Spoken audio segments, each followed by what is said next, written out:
How the poor rogue's bad luck keeps getting worse. This story was submitted by one of our very own viewers, Jeffrey. Thank you.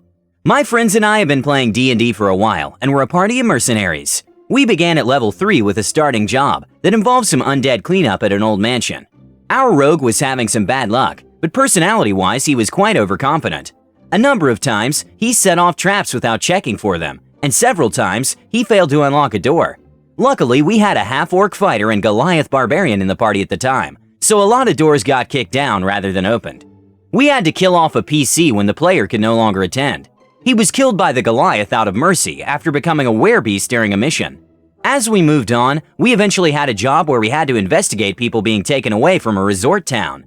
We had an NPC with us, an Aasimar fighter/sorcerer, as at the time there were only four of us actively attending the sessions. During my character's training with her direwolf companion, the beast found a strange sealed bottle buried in the sand of the beach.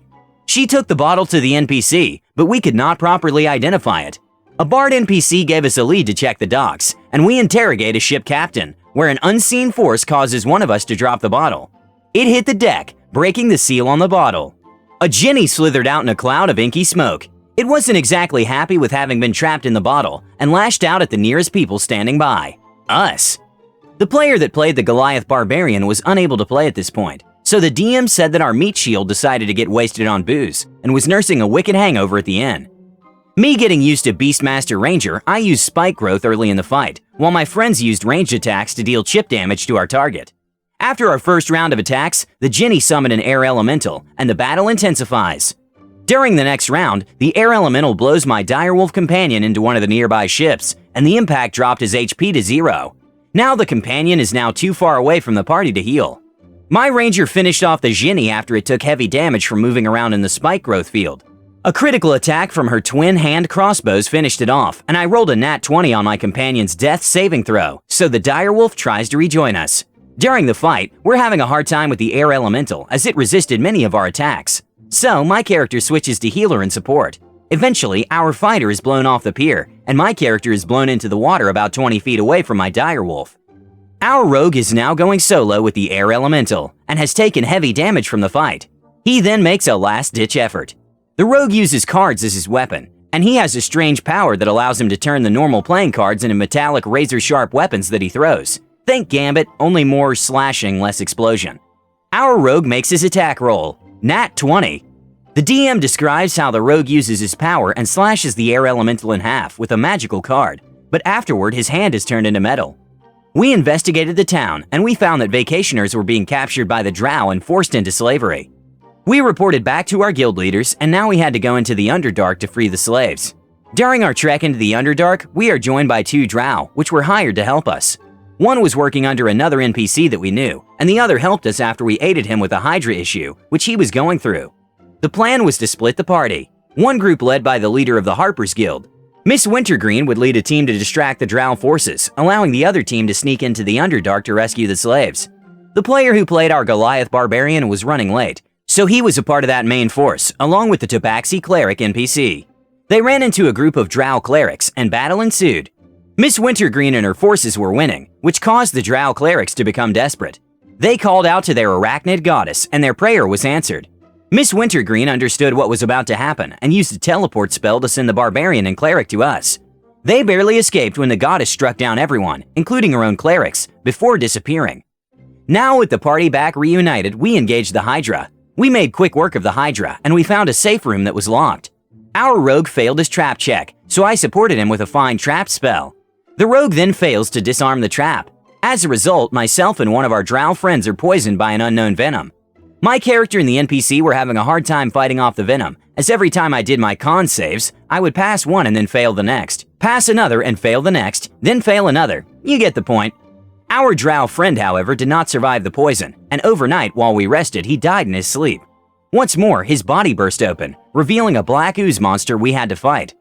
I was healing and trying to support the party, as due to the sickness, many of my rolls were penalized, as my character was becoming weaker and weaker, as I was getting more and more fail saves. Yeah, a lot of as is going on here. The party now has to make an antidote for this potion, and one of the ingredients needed was blood from a Goliath, and our Goliath Barbarian party member did not want to donate his blood to the cause. The player apologized after the session. He wanted to help, but his character was selfish and simple-minded, though we managed to convince him. After that, we made the antidote and cured my character. Voila! We travel in the Underdark, and we come across a cabin in a cave. Our DM is giving us details about the cabin, due to several high perception rolls, as well as us seeing that as we walked towards the cabin, it did not seem like we were getting closer to it. The guy playing the rogue leans over to our barbarian player and whispers, "Psst, hey Rockjaw, fastball special?" The Goliath player turned to the rogue player and gives a look of, "The hell, man?" and then makes an intelligence check. The player interrupts the DM mid-sentence. I pick up Remy and throw him into the cabin. You what? The DM asks. Rockjaw picks up Remy and throws him into the cabin.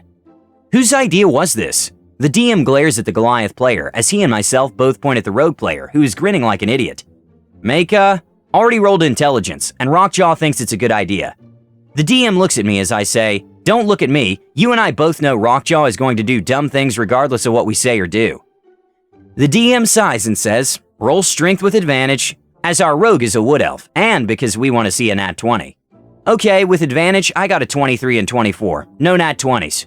The Goliath picks up the rogue and throws him with all his strength at the cabin, and we all see the rogue fly completely through the cabin like it wasn't there. Okay, make a dex save, Remy, the DM replies as the player grins.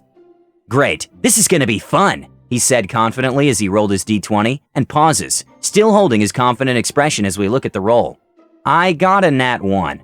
Oh no, the DM replies as he describes how the rogue tries to turn himself to land with a skid and an epic pose, only to instead go back first into a stone wall, breaking his back, paralyzing him from the waist down, leaving him helpless on the ground. We didn't hear this as players, so Rockjaw decides to tie a rope to his great axe and throw it into the cabin. Once more, we watch as the axe goes completely through the cabin, narrowly missing the now paralyzed rogue. Remy desperately grabs the axe as Rockjaw pulls it back like a fishing line. As Rockjaw pulls Remy towards us, the cabin begins to shrink down in size, attempting to trap Remy within it. They pull the rope, desperately dragging Remy out. His legs barely clear the shrinking doorway as the cabin snaps to the size of a D6 and then vanishes with a pop. However, we cannot heal him. We can only keep his pain managed. However, we now had another issue. Our rogue can't walk. How do we continue our mission? The Tabaxi cleric had a floating baby carriage made for her children when they were babies, so she summons it to us, and we place the rogue into that said baby carriage, and we Professor Xaviered him for a few sessions. The cruel twist of fate that is the dice. How have so many cool ideas been undone with a natural one? Have your plans ever backfired spectacularly in like this manner? Please let us know and comment below. Don't forget to subscribe to our channel, All Things D&D. Our next video will be posted in 3 days, so stay tuned for more amazing Dungeons & Dragons content.